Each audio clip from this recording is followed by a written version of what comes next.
Madhav Nepal pendulum हुने अवस्था आउन सक्छ। अदालतको अधिकार के हो त्यो कानुनमा लेखिएको हुन्छ, संविधानमा लेखिएको हुन्छ। विधायिकाको अधिकार के हो त्यो पनि लेखिएको हुन्छ। तर कार्यकारिणीको अधिकार चाहिँ दुईटा किसिमको हुन्छ।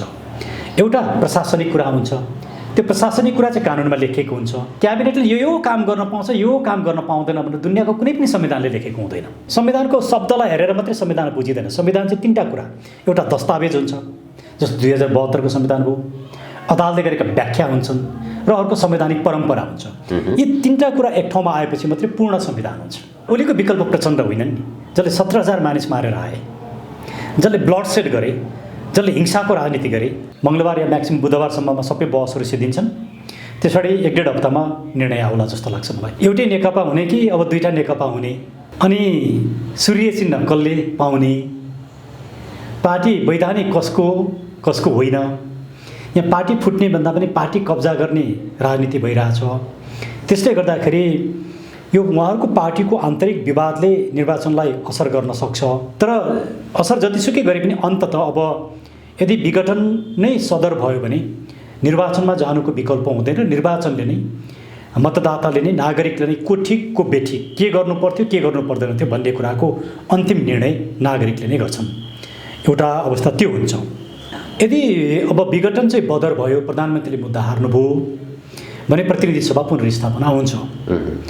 प्रतिनिधि सभा पुनर्स्थापना भइसके पछाडि सबभन्दा पहिला त प्रतिनिधि सभामा अविश्वासको प्रस्ताव आउँछ प्रधानमन्त्रीको विरुद्धमा। तर प्रधानमन्त्रीको विरुद्धमा अविश्वासको प्रस्ताव राख्नका लागि त्यही दलका व्यक्तिहरूले राख्न पाउँदैन। त्यही दलका व्यक्तिले राख्न साथ प्रधानमन्त्री दलबाट निकालिदिन सक्नुहुन्छ, किनकि यसलाई एन्टी डिफेक्सन भनिन्छ। आफ्नो दलको हित प्रतिकूल काम गर्दाखेरि त्यो दलले निकाल्न सक्छ, दलको हुइप नमानिसके पछाडि। भनेपछि एउटा समस्या त्यो हुनसक्छ। अब मानौँ प्रतिनिधि सभा पुनर्स्थापित भयो, प्रतिनिधि सभाको बैठक पनि बस्यो भने प्रधानमन्त्री ओलीको विरुद्धमा अविश्वासको प्रस्ताव पनि आयो भने प्रधानमन्त्रीलाई हटाएर अर्को कोही प्रधानमन्त्री बन्छ। तर यो अवस्थामा पार्टी नफुटिकन यो मैले सम्भव देख्दिनँ। उहाँहरू पार्टी फुट्ने खेलभन्दा नि पार्टी कब्जा गर्ने खेलमा हुनुहुन्छ। तर समग्रतामा संसद पुनर्स्थापना भए पनि विघटन भए पनि मैले संसद पुनर्स्थापनाबाट समस्याको समाधान देख्दिनँ। किनभने यो मुख्य समस्या चाहिँ राजनीतिक समस्या हो। के समस्या हो भने तिमी प्रधानमन्त्री 2 वर्ष 6 महिनालाई भयो, 2.5 वर्ष भयो, अब बाँकी मलाई दिनुपर्छ भन्ने आग्रह। नेपालको संविधानले प्रधानमन्त्रीको कुर्सीलाई भागभण्डा गर्ने कुरा परिकल्पना गर्दैन। यो असंवैधानिक छ एउटा। दोस्रो कुरा, पार्टीले सरकार चलाउने कि सरकार चलाउने भन्ने विवाद हो। लोकतन्त्रमा पार्टीले सरकार चलाउँदैन, सरकारले नै सरकार चलाउँछ। पार्टीले सामान्य सुझावसम्म दिन सक्छ, पार्टीले सरकार चलाउँदैन। तर मैले धेरै त्यस्ता राजनीतिक विश्लेषकहरूसँग कुराकानी गरेको छु यो विषयमा। वास्तवमा यो लोकतन्त्रमा अहिले जुन खालको समस्या देखिएको छ, सरकारमाथि जुन खालको आक्षेप लगाइरहेका छन्, मैले सोधेको थिएँ सरकारले पार्टी चलाउँछ कि पार्टीले सरकार चलाउँछ भन्ने विषयमा उहाँहरूले के भन्नुभयो भने लोकतान्त्रिक विधिमा पार्टीले सरकार चलाउँछ भन्नुभयो। चलाउँदैन। पार्टी राज्यले राजनीतिक दललाई मान्यता दिन्छ। तर राज्यका 3टा अङ्गहरू कार्यपालिका, विधायिका र न्यायपालिकामा पार्टीको कुनै सरोकार हुँदैन। पार्टीले आफ्ना प्रतिनिधि संसदमा पठाउँछ, त्यहाँ गएपछि उनीहरू सांसदहरू हुन्। उनीहरूले सांसदको भूमिका खेल्छन्, पार्टीको भूमिका होइन। वो पार्टीको पोलिसी लिएर जान्छन्, पार्टीको नीति लिएर जान्छन्, त्यो आफ्नो ठाउँमा छ। तर उनीहरूले पार्टीको भन्दा पनि सांसदको भूमिका खेल्नुपर्छ। त्यो राज्य हो, कार्यपालिका राज्य हो। राज्य र पार्टी एउटै कुरा होइन, फरक इन्स्टिट्युसन हुन्। त्यसैले पार्टीले राज्यलाई नियन्त्रण गर्ने, सरकार चलाउने काम गर्न थाल्यो भने त्यसले लोकतन्त्रलाई समाप्त पार्छ। त्यसले अहिलेको विवाद चाहिँ पार्टीले सरकार चलाउने कि सरकारले सरकार चलाउने। सरकारले पार्टी चलाउँदैन, पार्टीले नै चलाउनुपर्छ, सरकारले नै चलाउनुपर्छ। दुईटाको बिचमा सर्टेन सम्बन्ध हुन्छ, तर एउटाले अर्कोलाई निर्देशन दिने होइन। यदि पार्टीलाई आफ्नो प्रधानमन्त्री मन परेन भने आन्तरिक रूपमा संसदीय दलमा परिवर्तन गरेर अर्कोलाई नेता बनाउन सक्छ, त्यो पार्टीको अधिकारको कुरा हो। तर जबसम्म संसदीय दलको नेता फेरिँदैन तबसम्म पार्टीले सरकारलाई दबाब दिन मिल्दैन। किनकि सरकार भनेको सिङ्गो मुलुकको पार्टीको मात्रै होइन, संसद सिङ्गो मुलुकको पार्टीको मात्रै होइन, न्यायपालिका सिङ्गो मुलुकको। यस्ता इन्स्टिट्युसन राज्यका यी अङ्गहरू चाहिँ कुनै दलको, कुनै खेमाको, कुनै गुटको मात्रै हुँदैन। तर अहिलेको समस्या चाहिँ के हो भने सरकार पनि गुटको, पार्टी पनि गुटको, सबै कुरालाई दलीयकरण गुटकरण गर्ने जुन राजनीतिक विशृङ्खलता मुलुकमा जन्मियो र संसदभित्र त कस्तोसम्म देखियो भने हामीले 19 पृष्ठ र 38 पेजको उहाँहरूका आक्षेपलाई नै हेरौँ न। त्यसले सबै कुरा बाहिर छरपष्ट छ नि। जोडाजोडी संसदमा जाने, आफ्ना मान्छेको नियुक्ति गर्नुपर्ने, भ्रष्टाचारलाई संस्थागत गर्ने, अनि संसदको चुनाव लड्नको लागि थुप्रो पैसा खर्च गर्ने, अनि मन्त्री बन्न होडबाजी गर्ने, मन्त्री बनेपछि पैसा कमाउने, यो जुन किसिमको विशृङ्खलता, यो चाहिँ एक किसिमको लुटतन्त्र मुलुकमा देखियो। यो लुटतन्त्रलाई सम्बोधन नगर्ने हो भने यसका दुईटा मात्रै विकल्प छन्। एउटा, निर्वाचनबाट गलत मान्छेलाई मतदातालाई फालेर राम्रा मान्छे ल्याउनु पर्यो। अर्को, सिङ्गो यो संरचना, यो सिस्टमलाई फाल्नु पर्यो र नयाँ सिस्टम ल्याउनु पर्यो। दुईटाभन्दा तेस्रो विकल्प छैन। त्यसले संसद पुनर्स्थापनाले यो समस्याको समाधान हुँदैन भन्ने मेरो विचार। अहिले संसद भङ्गको बाटोले वास्तवमा यो राजनीति एउटा चक्रव्यूह भुमरीमा फसिसकेको छ। सदर अथवा बदर जेसुकै होस्, एउटा शक्ति चाहिँ सकिन्छ, त्यही नै होइन बाटो? होइन, अब म सकिन्छ पनि भन्दिनँ। कि प्रचण्ड समूह सकिन्छन् कि ओली समूह सकिन्छन्? होइन, यहाँभित्र अब राजनैतिक रूपमा विश्लेषण गर्दाखेरि चाहिँ के देखिन्छ भने एकछिन मानौँ उहाँहरूको पार्टी फुट्ने कानुनी व्यवस्था छैन। उहाँहरू लगभग 5 वर्षसम्म, पार्टी एकीकरण भएको 5 वर्षसम्म फुट्नको लागि उहाँहरूलाई गाह्रो छ कानुनी व्यवस्था हेर्दाखेरि। अब उहाँहरू फुट्नुभयो भने पनि हिजोको नेकपा केन्द्र, के अरे माओवादी केन्द्र र नेकपा एमाले दुईवटा फरक फरक दल हुन्। यसमा माधव नेपाल त नेकपा एमालेका हुन्। नेकपा एमालेको मान्छे माओवादी केन्द्रमा जानका लागि कानुनले उहाँलाई रोक लगाउँछ। पछि यहाँ मैले सबैभन्दा ठुलो पोलिटिकल क्राइसिस चाहिँ माधव नेपालको देखिरहेको छु। माधव नेपाल पेन्डुलम हुने अवस्था आउन सक्छ, किनकि उनी हिजो नेकपा केन्द्रको मान्छे पनि होइनन्, एमालेका मान्छे, तर अहिले गएर नेकपा केन्द्रका नेतासँग सहकार्य गरेका छन्। एउटा परिस्थिति यस्तो। अर्को परिस्थिति चाहिँ अब उहाँहरू यदि निर्वाचनमा जाने हो भनेदेखि अहिले जुन सडकमा उहाँहरूको जुन किसिमका क्रियाकलापहरू भइराखेका छन् त्यो गर्न जरुरी छैन, किनकि अन्तिम निर्णयकर्ता त मतदाता नै हो नि। कसले ठिक गरेर कसले बेठिक गर्यो भन्ने कुरो कसले निर्णय गर्ने? यही विषयमा अहिले माधव प्रचण्ड समूह सडकमा छन् उनीहरू। हजुर, यदि उनीहरूले लाखौँ जनता संसद भङ्गको विरुद्धमा लाखौँ जनता सडकमा उतारे भने उतार्ने तयारी पनि गरिरहेका छन्, आजै पनि ठुलो कार्यक्रम गरे, त्यस्तो परिस्थितिमा अदालतको निर्णयमा प्रभाव पर्छ कि पर्दैन? पर्दैन। किन पर्दैन भने सडकले संसद पुनर्स्थापना गर्न सक्दैन, त्यो कानुनी व्यवस्था नै छैन। कि त उहाँहरू संविधानभित्र बस्नु पऱ्यो, कि संविधान मान्दैनौँ, यो संविधानलाई खारेज गर्छौँ, यो सिस्टम परिवर्तन गर्छौँ भनेर जानु पऱ्यो। त्यसले माधव नेपाल र प्रचण्डको समस्या के हो भने उहाँहरू संविधानभित्र बस्ने हो भने सडकबाट संसद पुनर्स्थापना हुँदैन, केवल अदालतबाट मात्रै हुनसक्छ। अदालतमा त मुद्दा छँदैछ, सडकमा उहाँहरूले गतिविधि गर्नुको कुनै अर्थै छैन, उहाँहरू एजेन्डा विहीन हुनुहुन्छ। अब सडकबाट संसद पुनर्स्थापना गर्छौँ भन्ने कुरा नै गलत छ, किनकि यो सबै 3 करोड नेपाली उत्रेर पनि हुँदैन, किनकि संवैधानिक प्रक्रियाभित्र किन गइरहनु भएको छ माधव प्रचण्ड समूह सडकमा? उहाँहरू गलत राजनैतिक एजेन्डा बोकेर जानुभयो। किनभने उहाँहरूले प्रधानमन्त्री ओलीले ठिक गर्नुभयो भनेर भनिरहेको छैन मैले, किन उहाँका पनि थुप्रै राजनैतिक समस्याहरू छन्, उहाँको विरुद्धमा त हामी सडकमा नै छौँ। तर संसद विघटनसम्मलाई ओलीजीले गर्नुभएको, प्रधानमन्त्री ओलीले गर्नुभएको जुन कदम छ त्यसलाई मैले समर्थन गरेको, मेरो टिमका साथीहरूले हामीले समर्थन गरेका हौँ। अब माधव नेपाल र प्रचण्डहरूको एउटा के देखिन्छ भने कि त उहाँहरू चुनावमा जानुपर्छ, चुनावमा गएर ओली गलत हुन्, ओलीले बेठिक गरे भनेर प्रमाणित गरेर आफूले जितेर आउनु पर्यो, कि त त्यो क्षमता राख्नु पर्यो। अनि इलेक्सन कमिसनमा गएर इलेक्सन नगर भनेर भन्ने, यतातिर सडकबाट संसद पुनर्स्थापना गर्छौँ भन्ने, अनि अवरोध सृजना गर्ने, त्यो भनेको चाहिँ गैर संवैधानिक र गैर राजनीतिक चरित्र हो। उहाँहरू अहिले गैर संवैधानिक र गैर राजनीतिक चरित्र बोकिरहनु भएको छ। धारा 76 मा संसद विघटन गर्न पाइन्छ भनेर, धारा 76 को 1 को प्रधानमन्त्रीले संसद विघटन गर्न पाइन्छ भनेर त्यो शब्द लेखिएको छैन, तर 7वटा ग्राउन्डमा संसद विघटन गर्न पाइन्छ भनेर मैले बहस गरेको छु। पहिलो ग्राउन्ड के हो भने कार्यकारिणी अधिकार चाहिँ कस्तो हो भने अदालतको अधिकार के हो त्यो कानुनमा लेखिएको हुन्छ, संविधानमा लेखिएको हुन्छ। विधायिकाको अधिकार के हो त्यो पनि लेखिएको हुन्छ, तर कार्यकारिणीको अधिकार चाहिँ दुईटा किसिमको हुन्छ। एउटा प्रशासनिक कुरा हुन्छ, त्यो प्रशासनिक कुरा चाहिँ कानुनमा लेखिएको हुन्छ, त्यसलाई विभागीय अधिकार भनिन्छ। तर क्याबिनेटले गर्ने काम चाहिँ क्याबिनेटले यो काम गर्न पाउँछ, यो काम गर्न पाउँदैन भनेर दुनियाँको कुनै पनि संविधानले लेखेको हुँदैन। त्यो चाहिँ क्याबिनेटको एक्जिक्युटिभ बडीको प्रेरोगेटिभ भनिन्छ, त्यसलाई विशेषाधिकार। त्यो विशेषाधिकार अन्तर्गत नै संसद भङ्ग गर्ने अधिकार पनि हुन्छ, किनकि संसदीय प्रणालीमा संसद नै वास्तवमा प्रधानमन्त्रीले नियन्त्रण गरेका हुन्छन्। संसदमा के बिल लाने त्यो प्रधानमन्त्रीको इच्छामा रहन्छ। संसदको अधिवेशन कहिले बोलाउने, कहिले अन्त्य गर्ने, संसदमा आफ्नो बहुमत हुन्छ, के पारित गराउने के पारित नगराउने, यी सबै कुरा पार्लियामेन्ट्री सिस्टम भनेको नै क्याबिनेटले संसदलाई नियन्त्रण गरेको हुन्छ। त्यसले प्रधानमन्त्रीले यदि संसदले निर्वाचित प्रतिनिधिहरू चाहिँ निर्वाचनको उद्देश्यभन्दा बाहिर गए भने त्यस्तो संसदलाई विघटन गर्न पाउने अधिकार प्रधानमन्त्रीसँग हुन्छ। यो स्थापित सिद्धान्त हो। त्यसले संविधान चाहिँ संविधानको शब्दलाई हेरेर मात्रै संविधान बुझिँदैन। संविधान चाहिँ तीनटा कुरा, एउटा दस्तावेज हुन्छ जस्तो 2072 को संविधान हो, अदालतले गरेका व्याख्या हुन्छन् र अर्को संवैधानिक परम्परा हुन्छ। यी तीनटा कुरा एक ठाउँमा आएपछि मात्रै पूर्ण संविधान हुन्छ।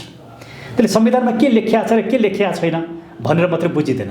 यसर्थ धारा 75ले जुन कार्यकारी अधिकार दिएको छ र धारा 76(1) को प्रधानमन्त्रीलाई हामीले धारा 76(7) लाई हेऱ्यौँ भने धारा 76(7) मा तीनटा प्रधानमन्त्रीको व्यवस्था गरिएको छ। एउटा प्रधानमन्त्री धारा 76(5) अन्तर्गत विश्वासको मत प्राप्त गर्ने, अर्को प्रधानमन्त्री नियुक्त नै हुन नसकेको व्यक्ति, नियुक्त हुन नसकेको व्यक्ति प्रधानमन्त्री नै हुँदैन, र तेस्रो प्रधानमन्त्री चाहिँ धारा 76(1) लाई जनाइएको हो। त्यसले धारा 76 को 7 अन्तर्गत नै धारा 76(1) को प्रधानमन्त्रीलाई जनाइएको हुनाले संसद विघटन गर्न पाउँछ भन्ने तर्क, यस्ता थुप्रै तर्कहरू छन् र यी तर्कहरूको आधारमा मैले आफ्नो बहस पनि गरेको छु। तर भोलि के निर्णय हुन्छ त्यो त अदालतले भन्ने हो।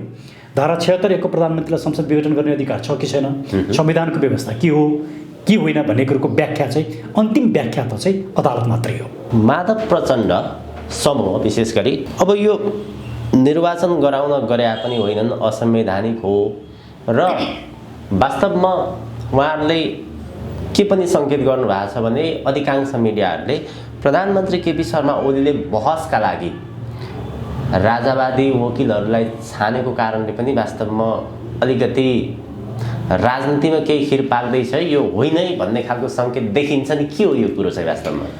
मलाई थाहा छैन यो विषयमा, किनकि प्रधानमन्त्रीसँग मेरो कुनै राजनीतिक कुराकानी भएको छैन। प्रधानमन्त्रीसँग भएको मेरो कुराकानी तपाईँ र मेरो बिचमा राजनीतिक मतभिन्नता छ, त्यसका बावजुद पनि संसद विघटनको कुरामा एउटाले अर्कोलाई साथ दिउँ भन्ने कुरा भएको, मैले साथ दिएको, त्यति मात्रै हो।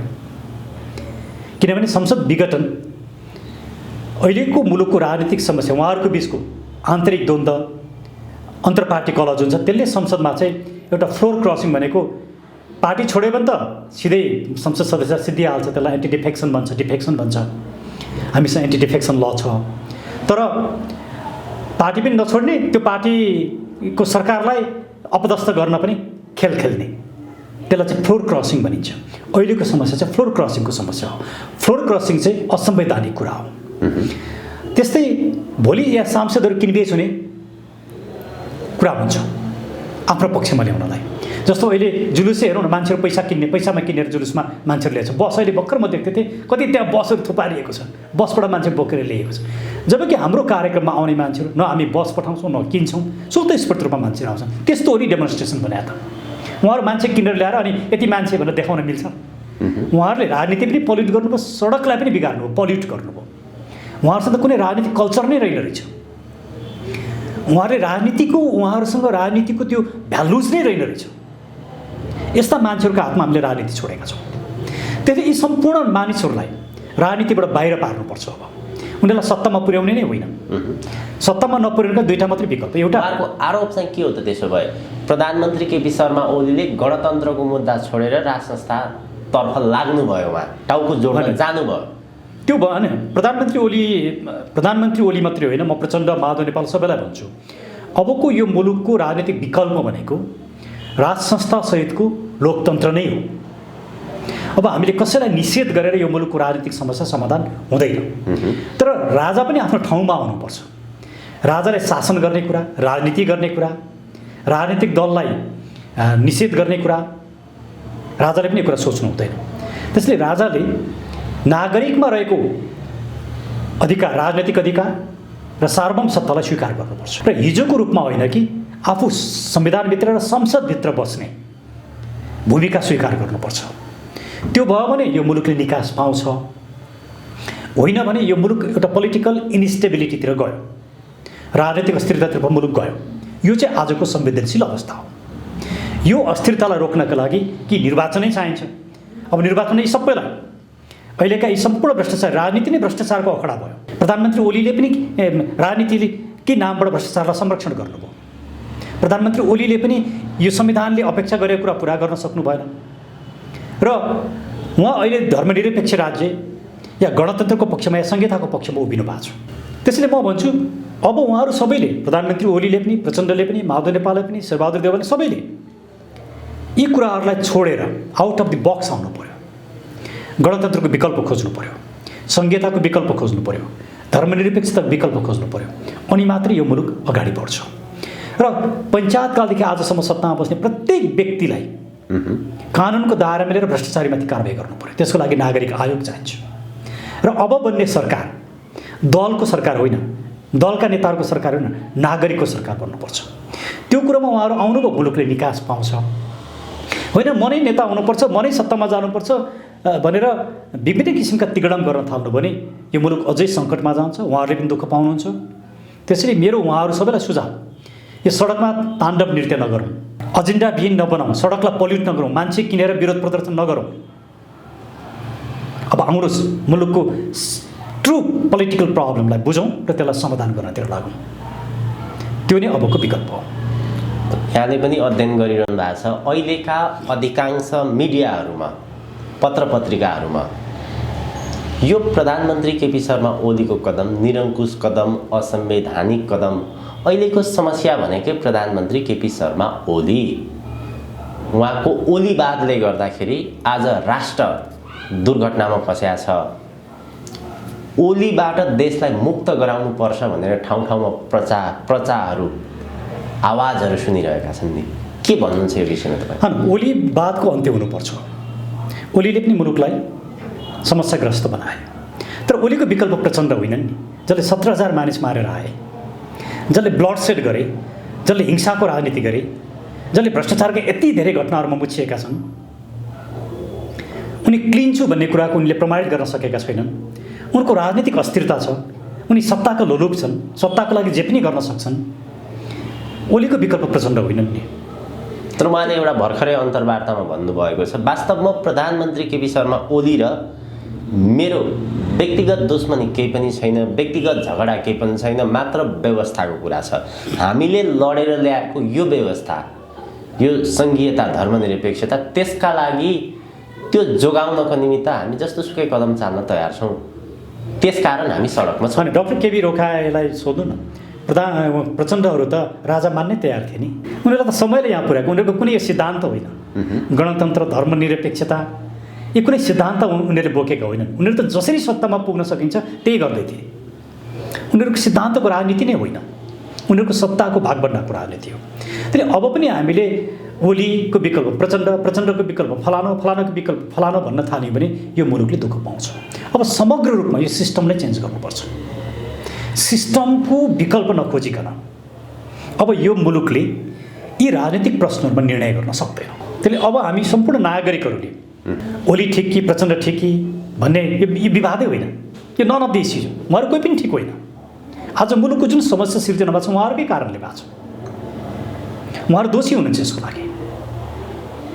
शेरबहादुर देउवा जोसुकै होस्, अहिलेसम्म यो 30 वर्ष शासन जसले गरे उहाँहरूको कारणले मुलुकका यी समस्याहरू सृजित हुन्। त्यसले उहाँहरूलाई राजनीतिबाट बाहिर निकाल्नुपर्छ। कि त मतदातालाई दण्डित गर्नु पर्यो कि सिस्टम चेन्ज गर्नु पर्यो। म सिस्टम चेन्जको पक्षमा छु। तर अहिले तुरुन्तै सिस्टम चेन्ज हुन सकेन भने कम्तीमा निर्वाचनले भए पनि दण्डित गर्नुपर्छ। कहिलेसम्म टुङ्गो लाग्ला यो सर्वोच्चको फैसला? मलाई लाग्छ अबको 1 हप्ताभित्रमा सबैको बहस सिद्धिन्छ। सोमबार मङ्गलबारसम्ममा, मङ्गलबार या म्याक्सिमम बुधबारसम्ममा सबै बहसहरू सिद्धिन्छन्। त्यस पछाडि 1-1.5 हप्तामा निर्णय आउला जस्तो लाग्छ मलाई। फागुनको 15सम्ममा आउला। फागुनको 15सम्ममा निर्णय आउँछ। अनुमान 2-4 दिन तलमाथि हुनसक्छ। राजनीति अहिले जुन ठाउँमा उभिएको छ, तपाईँले अब अलिकति यता कानुनको पाटोलाई छोडेर वास्तवमा त्यसपछि त्यो निर्णयपछि चाहिँ कता जान्छ राजनीति, कसरी अघि बढ्छ? होइन, अघि पनि सुरुमा यहाँले जे प्रश्न राख्नु, किन मैले यो प्रश्न किन राख्दैछु भने माधव प्रचण्ड समूहले संयुक्त रूपमा ठुलो जनआन्दोलन गर्दैछन्, त्यसलाई तेस्रो जनआन्दोलनको रूपको संज्ञा दिँदैछन् उनीहरू। अनि उनीहरूले संज्ञा दिएर भएन नि। सडकमा सबै नेपाली नागरिक उत्रे पनि संसद पुनर्स्थापना सडकबाट हुँदैन। संसद पुनर्स्थापना केवल अदालतले मात्रै गर्न सक्छ, किनकि यो प्रश्न अदालतमा गइसक्यो। अदालतमा गएको प्रश्नलाई सडकबाट निर्णय हुँदैन। अदालतले संसद पुनर्स्थापना गरे फाइन, गरेन त्यो पनि मान्नु पर्यो नि। अदालतले गरेको निर्णय सबैले मान्नुपर्छ, यो त संविधानमा लेखिएको छ। त्यसले माधव नेपाल र प्रचण्डलाई सबभन्दा ठुलो उहाँहरू संविधान मान्ने कि नमान्ने, उहाँहरूको यो आन्दोलन संविधानको विरुद्धमा हो भने त्यो कुरा भन्नु पर्यो। यो संविधानभित्रको हो भने अदालतको निर्णयलाई मान्नु पर्यो, सडकमा उफ्रिनुको कुनै तुकै छैन।